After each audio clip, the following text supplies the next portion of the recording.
All right, thanks, Ken. Hi, everybody. Glad you could all make it. I am so excited. We have two award-winning storytelling experts and video producers to share with us today. And their names are Austin Welch and Richard Fleming. They're going to talk to us about enough about storytelling. Let's talk character. And so I'm just excited to hear what they're going to share. Austin and Richard, it's over to you. Awesome. Thank you, Janet. So I want to start out with just a brief story. I'm Richard Fleming. When I was 14, I had the opportunity to see Blade Runner, and it really had a profound impact on my life. For the first time, I had seen a film that conveyed information non-verbally. What was being said wasn't as important as what was being shown, and the information that was conveyed through the visuals, through the mood, told me a lot about the setting, temperature, humidity, all these other things that you wouldn't normally associate with a movie. So I decided to pursue a career in film, and it was a long and laborious road.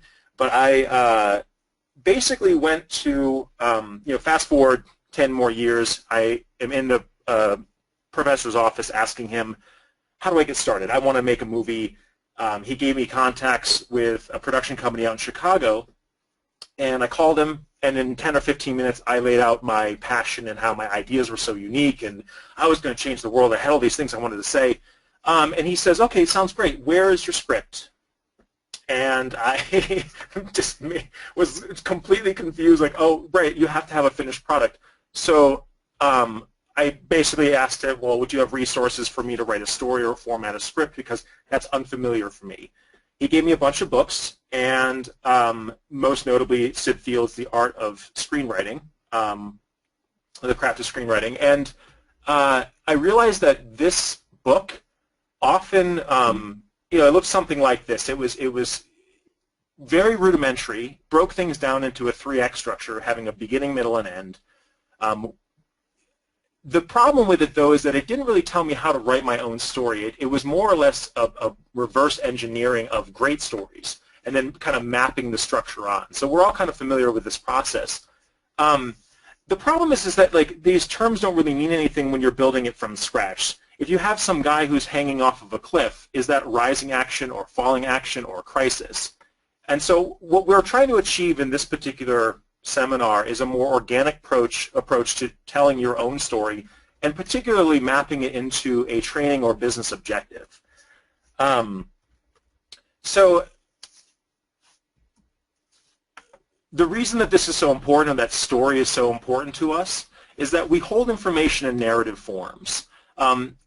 From the dawn of civilization, around 50,000 BCE, when human beings started developing language and creativity and realizing that stone tools were not enough, we started conveying information in ways that are basically built into our DNA.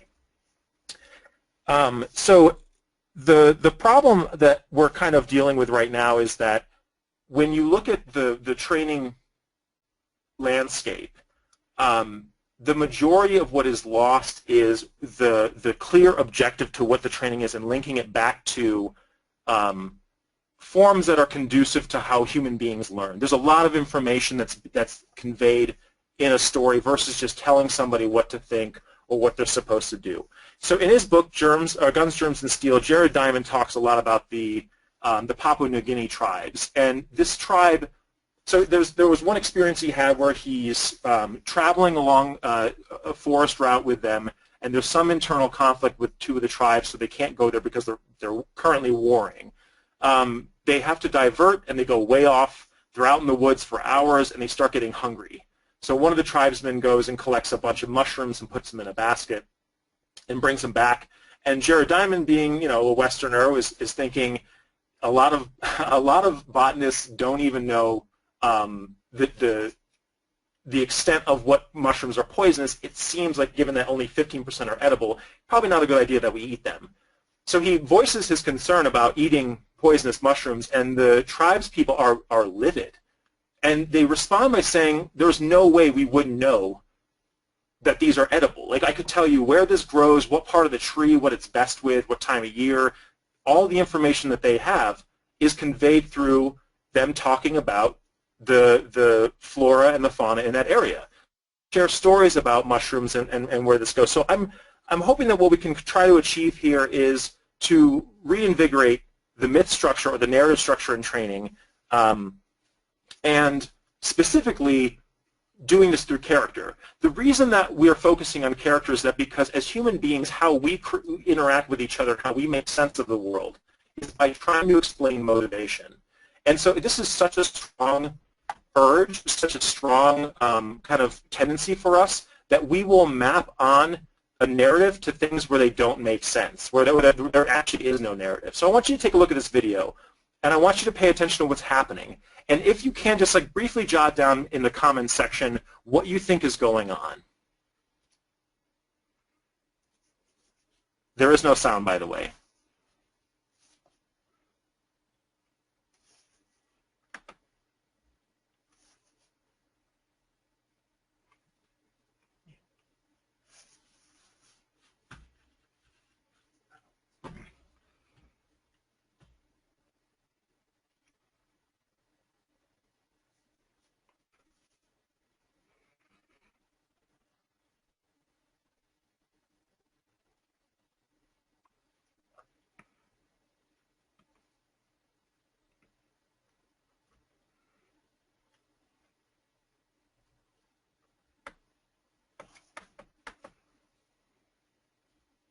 So go ahead and feel free to drop in some comments about what you think is happening.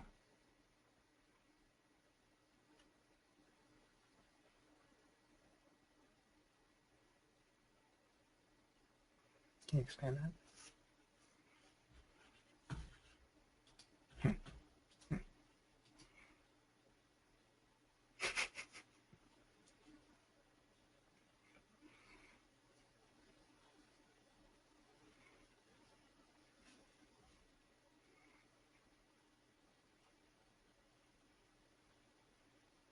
And while the video is playing, I do see some people commenting in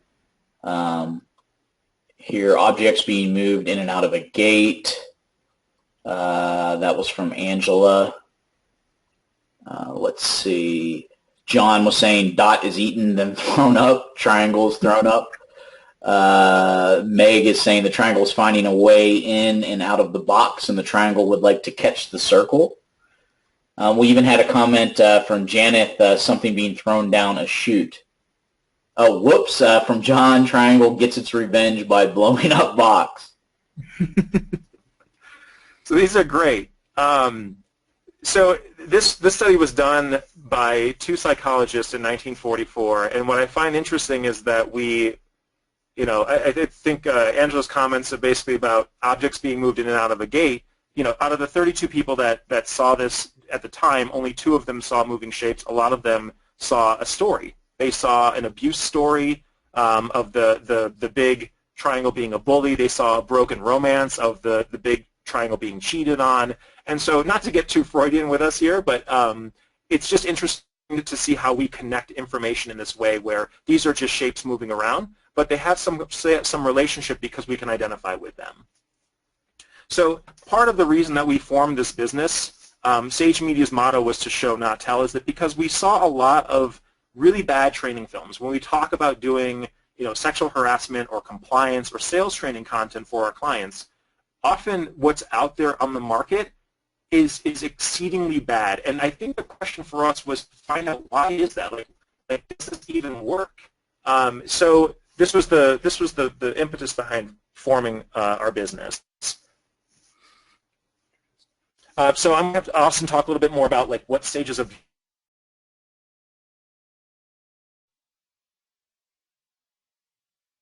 the other co-founder of Sage Media, and just to give you a little bit of background of where Richard and I came from, prior to launching this company last year out at ATD in Orlando,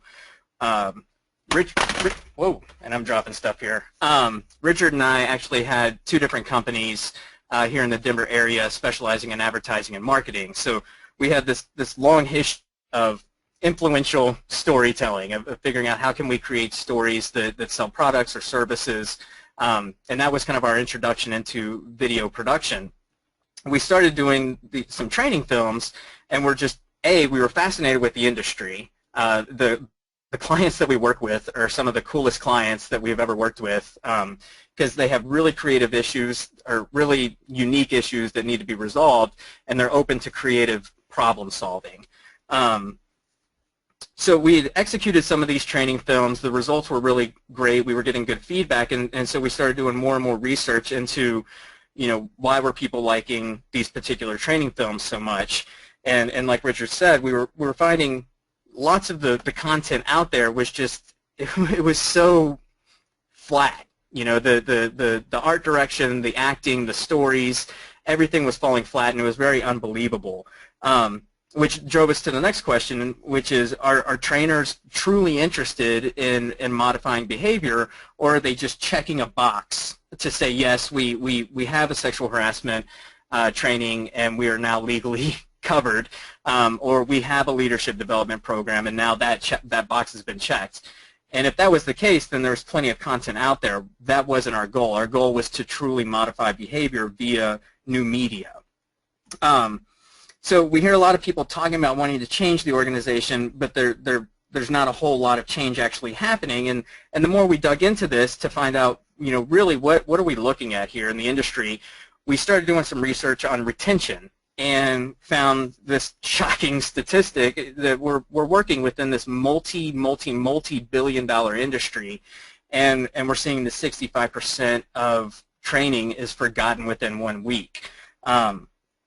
Which is pretty shocking, because there's so much work and effort put into this, and the people who work in this industry are so passionate about what they do that their goal is to not just create training, but to create memorable, life-changing training. And so we started doing more and more of the research into, reverse engineering, basically, the training films that were out there to find out what was it that made them, lack the retention or lack the impact that we were looking for. And a lot of it revolved around story. There were unbelievable characters and unbelievable situations who really didn't have a motivation to what they were doing. So we were contacted by one of our clients to create a training piece for their frontline leadership team. And what we were seeing was, actually, I'm getting a little ahead of myself here. The next slide that we actually wanted to show was an example of what we were seeing whenever we talk about the quote-unquote bad training film. So let me show this to you real quick. The original machine had a base plate of prefamulated amulite surmounted by a malleable logarithmic casing in such a way that the two spurving bearings were in a direct line with a panometric fan. The lineup consisted simply of 6 hydrocoptic Marsal vanes, so fitted to the ambifacient lunar wane shaft that side fumbling was effectively prevented. There's going to be a test on this later. So this is what we were seeing. We see a lot of talking head videos where the information is out of context. It's not memorable. There's no practical application of abstract knowledge or soft skills.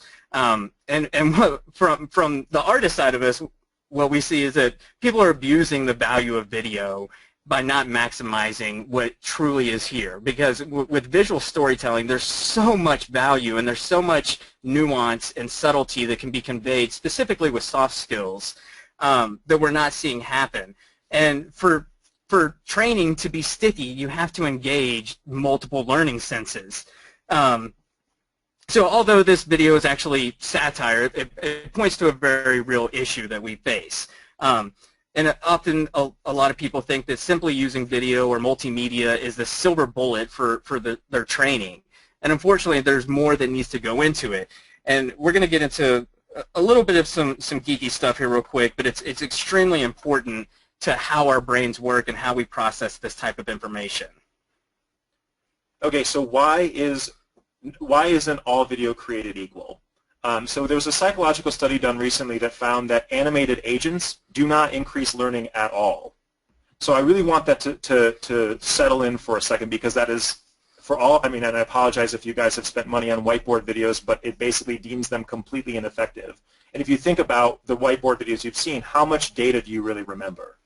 And part of the reason is because the neuroscience of your brain operates at such a rapid rate, and it absorbs so much information that you can't possibly process consciously. So your brain receives about 11 million bits of information per second.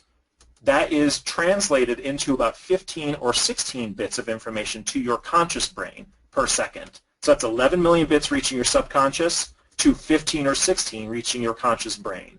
So if you look at this picture of this is the raw data that your brain might receive from your eye. Your brain, and this is kind of like the common joke in evolution, is that it just needs to be good enough. So our brains are good enough at kind of filling in the gaps. So part of the process right now, like even as we're having this, and you guys are sitting down or doing whatever, like having this seminar, your body and your brain is receiving a lot of information about temperature, humidity, vibration, sound, light. Consider that a third of your brain is devoted to visual processing, and you start to see that the brain operates at a level that we're not even conscious of. And that's why Blade Runner was so inspirational to me, is people were manipulating that and taking advantage of that. They were taking advantage of sound design and having these visceral responses that you wouldn't be able to process, but it would be somewhere in your memory bank.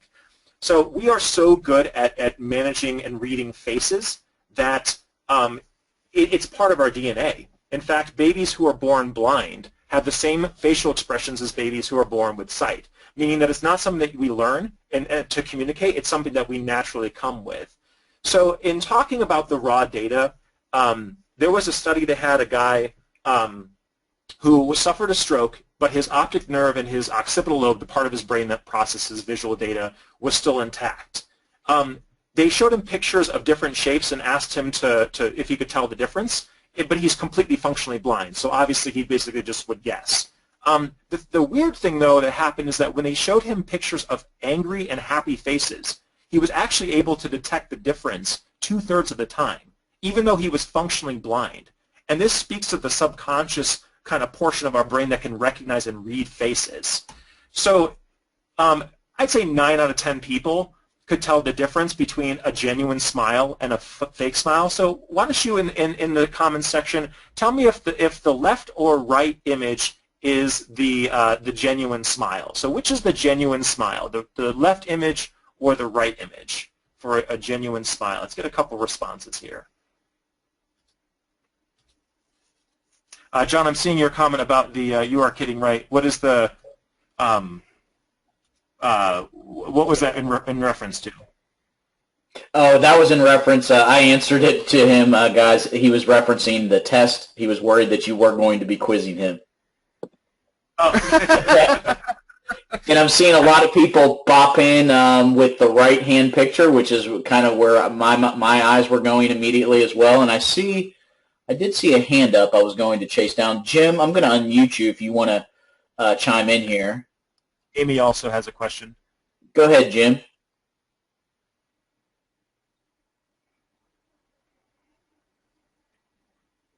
And we have you unmuted, Jim. I can't hear you, though, if you're talking.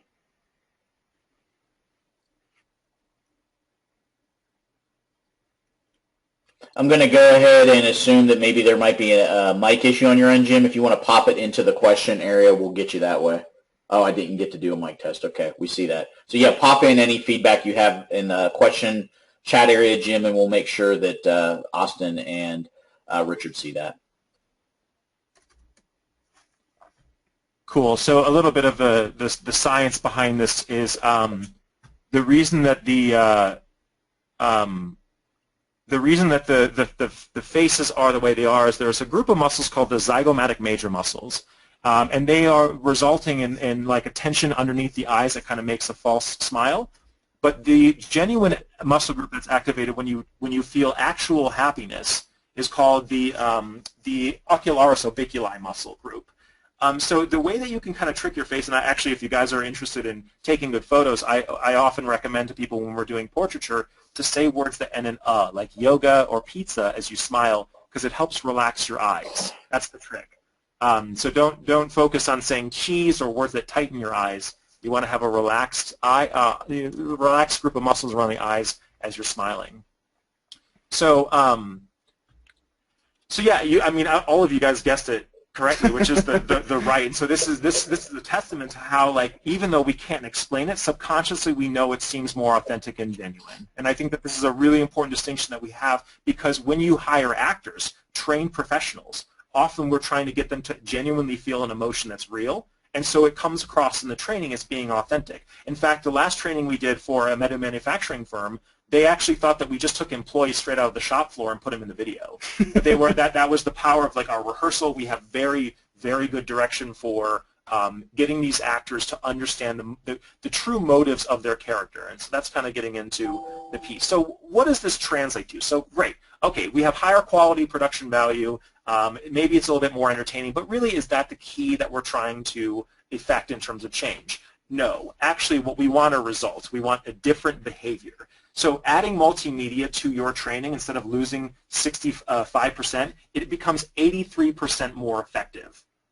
That is absolutely, I mean, it's hugely significant. So we really want people to change behavior. And there are a number of reasons why this is, but largely this is for retention. If you have multimedia as part of a training, it does bump up your learning effectiveness at the time. It's about 9%. But the retention is the key. So we're going to show you a video quickly produced for this metal manufacturing firm out of Fort Lauderdale. And the interesting thing I'll note is that we've shown this to people that are not in the industry. And months after, we will ask them, do you remember that video? They'll say, I don't remember that. Like, I'm not part of that. I just saw it once. But then you start asking them questions. Well, tell me about the main character. Like, you know, who is he? What is his position? And then all of a sudden they start filling in the gaps. And they start giving you very specific, hyper-specific details. And stuff that you thought was just a soft scale becoming much more significant. And before we launch this, one of the things that we would like for you to take a look at is what kind of information are you gleaning from this? There's not very much dialogue, and this ties back into our concept of show, don't tell, because we see with a lot of training films, there's a lot of A-B dialogue where they are explaining exactly what's going on, and this is just, it's simply not how we communicate in the real world. So as you're watching this, think of things like, what kind of employee is our main character? What is the change that happens to him? Is he pleased with this change? How would the story be different if he wasn't pleased or was pleased? What can we tell about the leadership skills and things like that? So just instead of passively watching it, think about all the things that you're actually kind of gleaning from this short 2 minutes. And feel free to chat away in the box as the video's going on.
All right, you turkeys, let's get some work done here.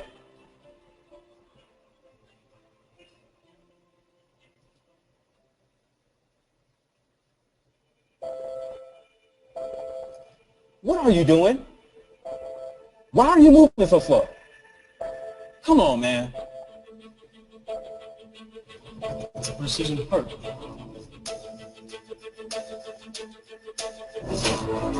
Put it here, this line. You know what? Just let me do it. I'll do it myself.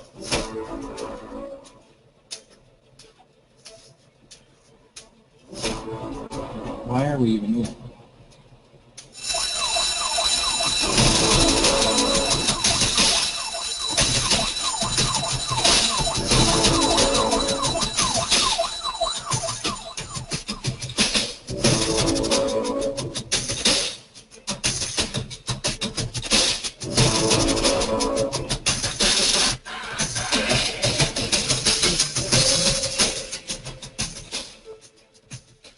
Okay, so I'm seeing a lot of comments in here that are totally spot on. So got a supervisory role, need some leadership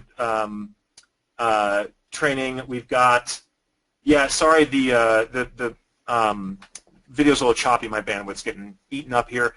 So yes, there's some relationship to this leadership style and the results and how it affects Greg, who's our main character, who's the supervisor, his environment, the people around him. So when we talk about using video for or storytelling for training, really we're referencing this idea that Andrew Stanton, who wrote the Toy Story scripts, it refers to as storytelling being joke telling. So what we're going to work through really quick here is we're going to create what we're going to call it's called a dramatic premise. And this is the fundamental like training objective that you want. It's an affirmative or a negative lesson that you want to prove. And it involves three elements: a character, a conflict, and a conclusion. So I'll give you a summary. It's a little pithy statement that you make, and it's not a universal truth, meaning it doesn't have to happen in every example throughout the world or the universe, but it needs to be for the training that you want to prove. So if we think of famous examples of literature, so we look at Macbeth. Macbeth, a dramatic premise for Macbeth might be ruthless ambition leads to destruction. At the same token, Citizen Kane might be ruthless ambition leads to isolation. So you have a ruthlessly ambitious character and then the result of him or her being ruthlessly ambitious. In the training environment, you might have something that sounds more like distractions lead to disaster, or authenticity is rewarded if you're doing a sales training. So if you're going to have authenticity is rewarded as your dramatic premise, your character is going to either affirm or negate authenticity. So they're either going to be authentic and get what they want, or they're going to be inauthentic or disingenuous and be punished or not rewarded for that. So that's the fundamental beginning, the step. That's the first step we want to do, because again, we want to not reverse engineer great pieces. We want to take the training that you already have, which is awesome and much needed by your employees or your team, and we want to translate that into a story that they remember. So here's an interesting way to at least start off. So this, and please feel free to ask us questions. I know this can seem like a bit of a abstract concept or a bit difficult, but I assure you that this is like fundamental to building your character. It's integral to it. So we have this dramatic premise, and part of how we create this character. So you have, once you have this, let's say we'll go to use Othello as an example because it's another famous piece. Most of us know the story of Othello. He basically gets coerced into thinking that his wife is cheating on him, and he kills her, and then ultimately kills himself. Yes, I know this is a really positive start to your morning or afternoon, but it's very accessible. So let's build the character of Othello. So we're going to do a little reverse engineering. So we want to show the dramatic premise will be jealousy destroys itself and the object of its affection. So if that's our dramatic premise, we need to build a character who is the epitome of jealousy. Now, the easiest way, if you're having difficulty finding a weakness for your character, take a strength of his or hers and push it so far to the extreme that it becomes oppressive.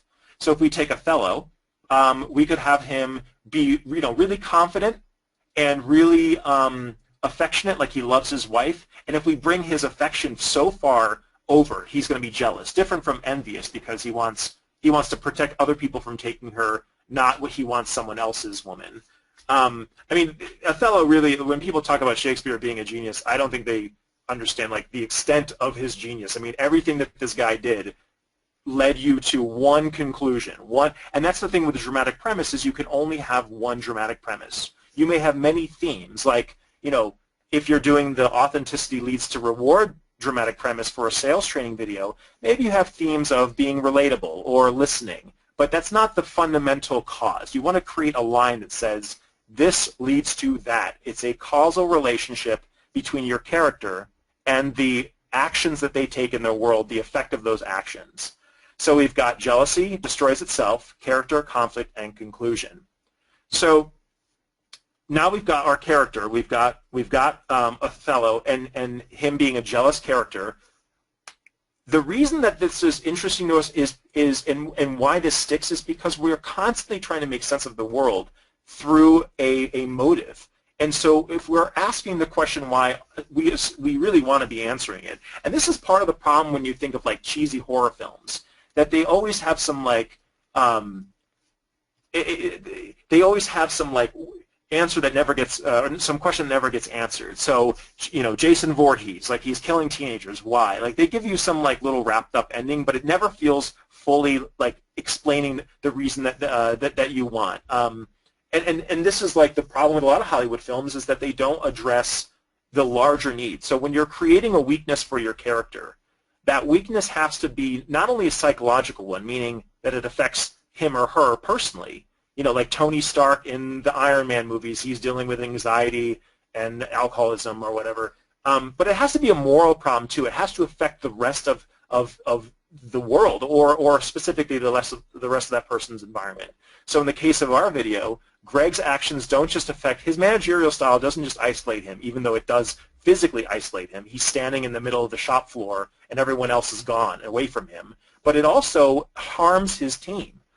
So when we're asking the question why, in creating this intrigue and then unexpected series of events, we really want to try to create a causal relationship between why the person is the way he or she is, and then what that does for their environment. And the reason being is that because nothing that human beings do springs from the void, as they say. We want some kind of explanation. If we read the headlines and it's like, oh, there was a murder or there was a theft or something, you know, it's not that we just want to see that and be like, yes, great, somebody got killed. I'm glad to read about that. No, you really want to know why. You want to investigate the why. And so this is, we're trying to create a sense of, I mean, it's easy for me to say create a character that has intrigue, but what we're trying to do here is build dimensions that are motivated by human behavior. One thing that we do on the directing side is when we're working with an actor, the fundamentals of acting is really translating a psychology to a behavior. So the essence of all storytelling is simply a guy or girl does something to get a thing. That's the fundamental of it. So we want it to be listed in such a way that that these things follow. There's no other course of action. So when we look at the characters, part of the reason that this is important in designing your training is that because having the character is absolutely essential to the plot, because the truth, and this is somewhat of a debatable topic, or this definitely gets people a little bit worked up, is that character is equal to plot, and plot is equal to character. Meaning that if you were to take Luke Skywalker and put him in The Godfather, it would be a completely different movie. And largely because the core values that motivates Luke Skywalker are different from the motives and the core values of Michael Corleone.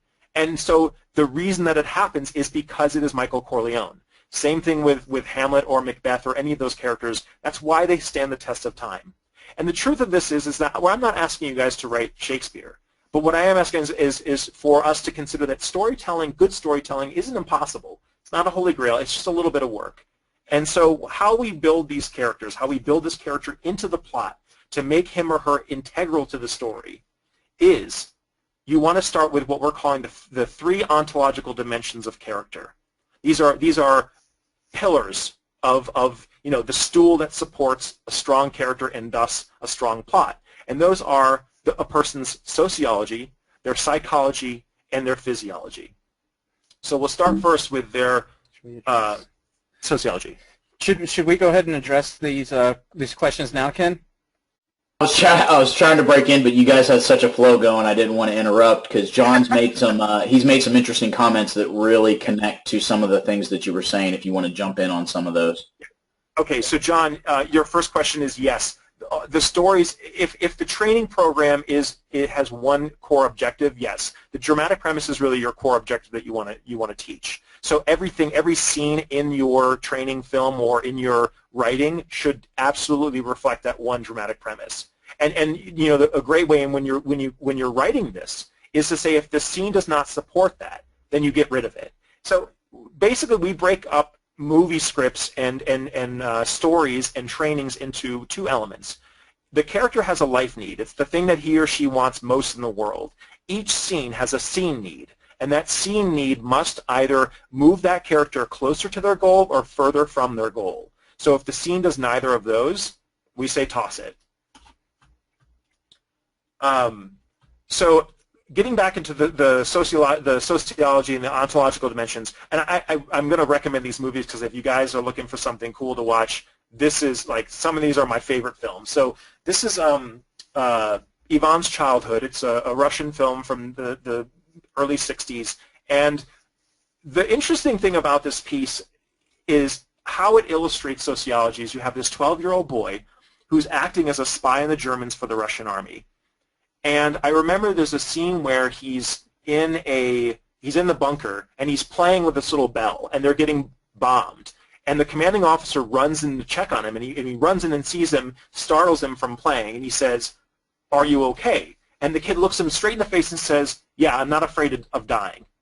And what you realize is that when he says that, you realize that this kid's been dead the entire movie.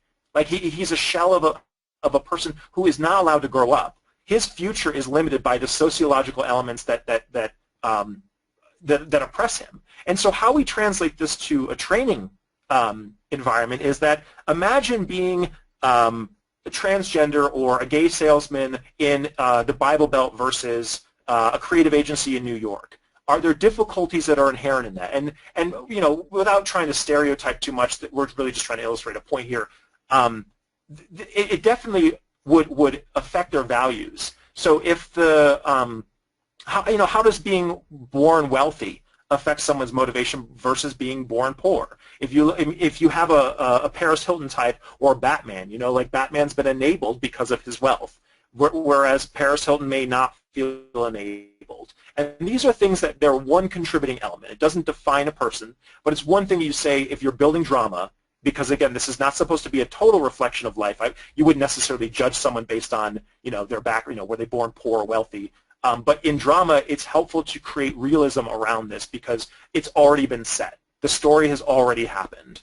And so what we're doing is creating an explanation of this story in terms that make sense to us generally. So the next piece we'll talk about is the physiology. Now, back in the day, you know, the villains of movies of silent movies would have like facial scars or some kind of like, you know, disability, and it's a bit insensitive, but the reason that they did that is because they were basically trying to make a link between how someone was, how their physical form influenced their life and their reception, how people treated them. If you had somebody who was an amputee, did they feel that they were being better served, or people were more generous, or were they more, you know, coddling, or are they just kind of weirded out and distant? You know, like how would that inform somebody's life? How would somebody who is able-bodied and strong feel towards employees that have difficulty lifting? Like if you're doing a FedEx training film and you have someone who's a bodybuilder on the weekends and he's throwing boxes around and he gets indignant at people who can't lift as much weight for as long, that informs his perspective, his physiology informs his choices, and informs his core values or his view. So in this movie, The Face of Another, the main character has suffered an industrial accident by liquid oxygen destroying his face. So the premise is that he gets plastic surgery and gets a new face and tries to seduce his wife. And really the point of this is he wants to find out, is his physiology the barrier to his wife loving him more? And it's a beautiful film, very bizarre. I mean, it's a crazy art film from Japan. Highly recommend it. But if we think of other mainstream films, like the films that Joe Pesci is in, like Goodfellas, how does him being smaller or feeling weaker inform his need to prove his worth? So these are other elements that in the training environment we want to create, like a relationship to their physiology and how it informs their worldview and how it informs the actions that they take. And the last thing is psychology. Obviously, hopefully you're not making training films about Hannibal Lecter, but the worldview, the core values that a character holds is really, really important. If you look at, we'll go back to Batman because Batman has, you know, the 3 ontological dimensions. the death of his parents was traumatizing for him, so it motivates him to fight for justice. He also has the physiological advantage of being, strong and capable, and he has the sociological advantage of being wealthy that can basically fund his vigilante efforts.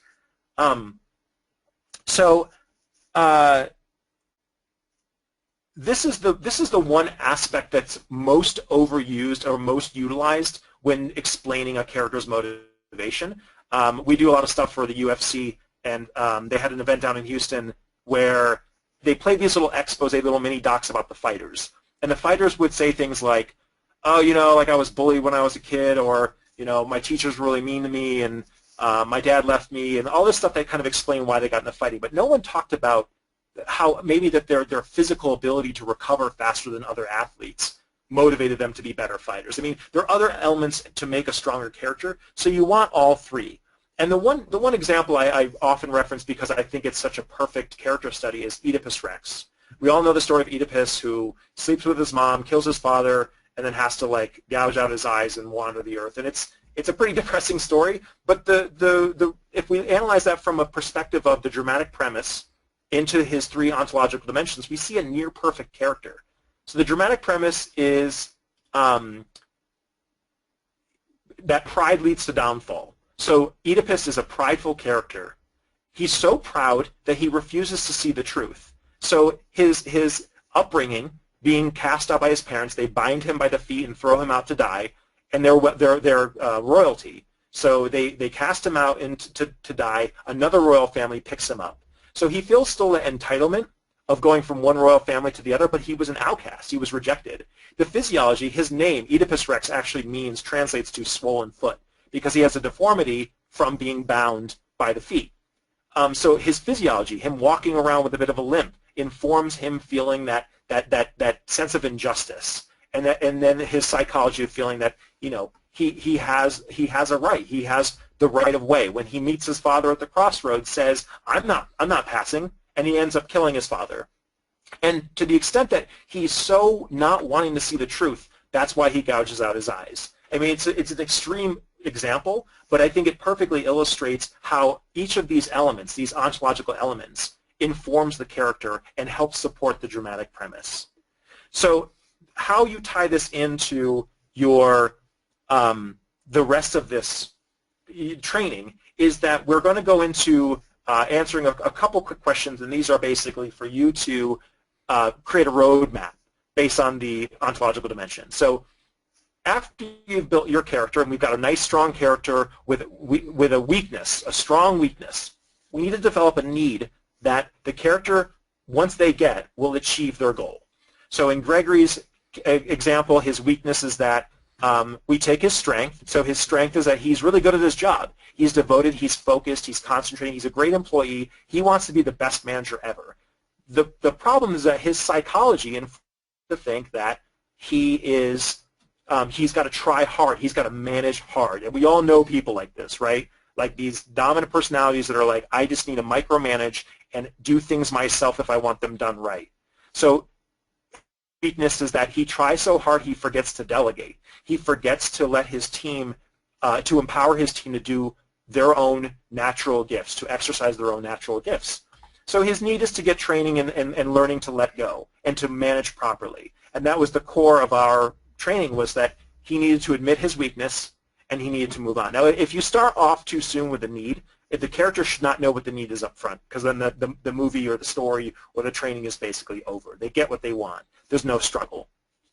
So the desire element is the thing that they want most in the world, and this relates to their need. So in order for them to get what they want, to actualize this desire, they have to fulfill the need. So an example would be that my desire is I'm hungry, so the need is to get food. And basically when we talk about a character's spine, this is the life need of the training. It's the thing. So you know, Gregory's desire might be, I want to be respected for my work. I want to be respected for being a good employee, for being a great leader. I want to be a great leader. So if that's his desire, then his need is to get the proper training, to get the resources, to find the resources. In the book Into the Woods, analyzes that basically all story structure kind of breaks down into about 7 steps. And roughly it translates to the character recognizes that they have a need, meaning that they have a desire, so that there is lack in their life. They go into the woods to get the elixir. They find the elixir. Once they have it, they have to go back home and suffer basically the consequences of taking the elixir out of the woods. And then they creatively problem solve, and they come to what we call a self-revelation, which is the character recognizes, okay, this is what I need to do. This is where the need is then revealed, and the need is actualized. They have knowledge now of their world that they did not have previously. And then they are fulfilled into a new equilibrium, which is after they've restored balance and they've creatively problem solved using the elixir. They have to use the elixir, i.e. the knowledge. They are now a new person.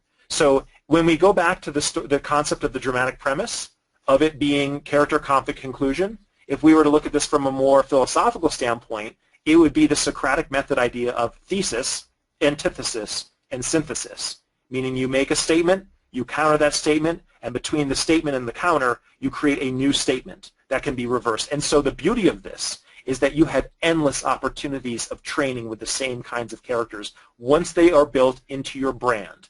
So when you're thinking about your Gregory, who does Gregory recommend, or who does Gregory represent in your organization? How could you create your own version of a character that you want to see their problems, see their faults, learn from it, and then be reapplied into a new circumstance? Endless opportunities, which is why stories continue to exist today despite the technology available to them. So what we're going to get into here is that this is huge in terms of different learning styles, so inductive versus deductive. Maybe you guys are really familiar with this. I'm going to have Austin recap quickly just so we can tie it all together. Cool. So, and we're just about wrapped up here, but I think this is really important because the inductive versus deductive is a huge aspect of what we're trying to do with these types of training stories. Just to kind of quickly recap, deductive learning is the teacher-centric approach where we essentially are telling somebody something and then the student has to practice using that concept. What we really focus on is inductive. So we're really wanting to lead the class so that participants can come to their own conclusions by giving them examples of things to see.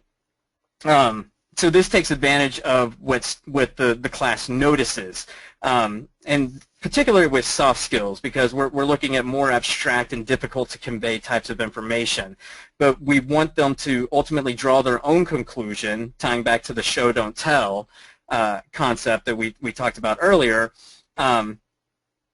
We want them to do this by themselves. And what this does is it creates the ownership that solidifies their understanding as they more intimately relate with the narrative that brought them to their conclusion. We want them to go through the struggle with the character and associate with it and ask, why did the character do this? Maybe why are they doing this concept? And then they have now integrated themselves into the story and they're drawing these conclusions on their own. So utilizing a strong story arc with believable three-dimensional characters that follow the ontological dimensions that we've covered, the sociological, the physiological, and the psychological, is what can really bring about this inductive learning experience. So we're looking at spurring curiosity, initiating conversations, because not everybody's going to read the body language the same way of the characters, and ultimately create that ownership. And then through these characters, you can convey the model behaviors that you're looking to convey within your training while providing these like very nuanced, subtle learning conversations. With video, we're able to visualize on the importance of things like tone and nonverbal cues, body language, and then other situational factors that come into the artistic craft, things like lighting, and is it a clean shop? Is it a dirty shop? What is the environment that they're working in? That helps us to better illustrate our points. So people don't like to be sold or preached to. This is marketing and sales kind of 101. The classic sales technique is to have someone buy into an idea and think that have them understand that this was their own decision, that they weren't told what to do. So moving on, we're actually going to wrap this up and move on to the final slide here. And this pretty much sums up Exactly what we're doing. Both Richard and I are huge fans of a book called Made to Stick. And this is great stuff both for advertising and marketing, but as well as for training. And Chip and Dan Heath are the two brothers who wrote the book, and the quote is, the more the training simulates the actions we must take in the world, the more effective it will be. We could not agree more wholeheartally. Yeah, and honestly, this kind of ties into John's question, and John, again, thank you for the compliment. I'm glad you're engaged. But you had asked about, do our clients understand what we're doing? That's a great question, and we wish we had the answer. I think it is very in-depth, and the problem is that it seems very abstract. Like, we're giving you guys a taste of this. This is what we do for our clients. So for $50 to $85, we basically create this from scratch based on learning objectives or business objectives that they have. I think the problem is that it comes down to what really is the goal, the business goal for your organization. What are you trying to achieve? We do try to give a bit of the depth on this. I just think it can be very overwhelming. So we are still looking for language to make this easier for people to understand and be sticky. Primarily because if you say things like, we do corporate training films, that brings up an association that is very negative. So we have a lot of work to undo because the sticky concept of bad hair and pleated jeans is really pervasive. So the price range I was referring to, Angela, was about $55,000 to $85,000, depending on we basically say it's $3,000 to $5,000 per finished minute. Is the rough estimate we give. So the piece we did for metals was about 55 grand, and that was a 20-minute training program. So the piece that we showed you guys earlier. But yeah, I think when you ask about do clients understand, we're definitely pulling back the curtain and exposing a lot more of the behind-the-scenes stuff to you guys. That obviously a lot of clients don't want to know how the sausage is made. They just want to know, will it achieve the goals that we need? And we explain, basically what we've gone over with you guys in an hour, we might have to go over within 15, 20 minutes to explain this concept. But I guess the question is, does any client really fully understand all of the intricate details of what any of us really do? Yeah, and I guess like in talking about their objectives, when we refer to pricing or we refer to the logistics, it's really about how expensive is their problem. Like if one person were to be converted, what does that translate to in terms of revenue or a return on investment? And I think as you guys are working on your own training, really feel confident that what you are doing does make money back. It makes happier people. It improves their quality of life. You really are transforming the world at this macro level within an organization. So, John, you'd also asked if you had more information. You can contact us. I'm the guy with the Bond that looks like a Bond villain here, and Austin's on the left. But you can just reach out to us on our phone number, and our email addresses are just richard@sage.media or austin@sage.media. So we're the hip guys without a .com. So feel free to reach out if you have questions. I'm actually happy to take some now if we've got people that want to raise their hand and if there's specific things we can answer. Yeah, if people want to raise their hand. I did want to point out one that I saw John put in here that you guys might want to reference. Is he was wondering how what you're talking about with storytelling relates to doing it maybe in a live format in front of a group of people versus through video. How does that translate? The same. So we actually, we were working with a financial firm out in Hong Kong to do training films for them, and the actors were basically going to be repurposed to walk around the shop floor during this big seminar, this big conference, to kind of like act these things out. I think anytime you can get away from animation stuff, or you can get away from, or you can get more toward focusing on live action with qualified actors, you have a better chance of people connecting all that information. It's a lot of detail. We don't want people just saying what they mean. If there's no subtext, I mean, I grew up watching TV where when they said I love you, they meant I love you. When they said I hate you, they meant I hate you. And what was interesting for me with Blade Runner was here you had a villain who was the villain, Roy Batty, but he was actually kind of like good in his own way. He had values that were like made me think, well, why is he the bad guy? And I think if you can get your audience to ask questions in any format that they are answering, you are opening the door to a really fantastic facilitated learning.